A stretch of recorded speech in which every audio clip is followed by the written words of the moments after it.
Idol समझा है क्या? सबको नचाने वाले डीजे हो, DJ hi tech bands and DJ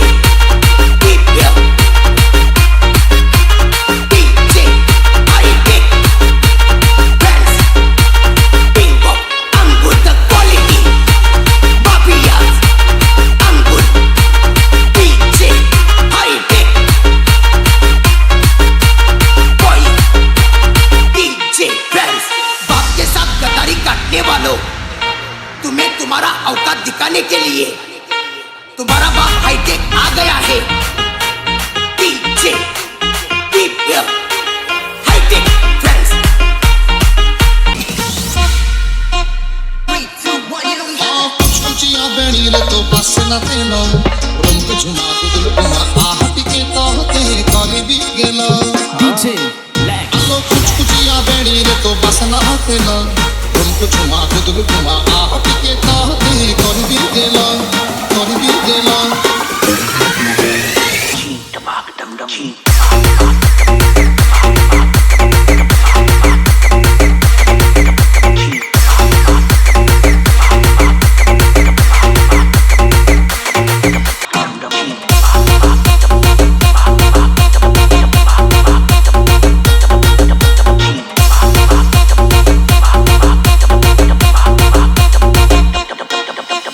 कुछ कुचिया बेणीले तो बस न तेलो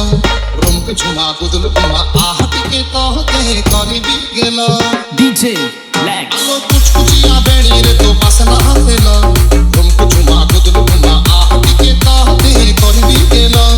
कुछ कुचिया गालो तोर बोला फूलो दुल बुमा ताल बुमा एमिति सुंदरी तू ही खेलो हस तोर मुलुर मुलुर मुलुर मुलुर मझिरे चांदिनी चांदिनी पाखे कुआ से कुआ मुड़े देखिली गोटे सुंदरी किया डीजे मॉन्स्टर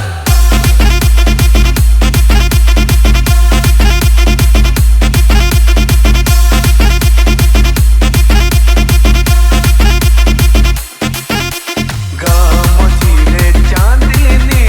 चांदिनी पाखे कुआ से कुआ मुड़े देखिली गोटे सुंदरी किया मझिरे चांदिनी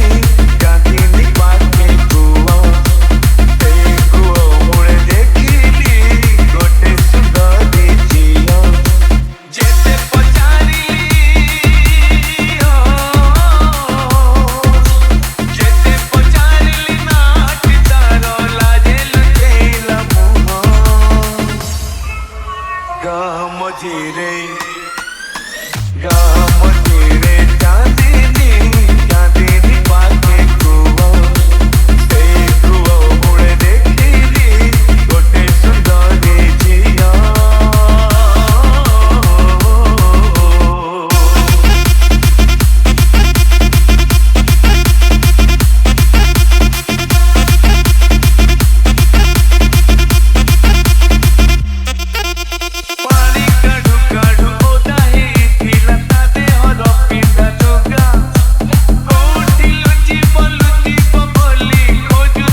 remix.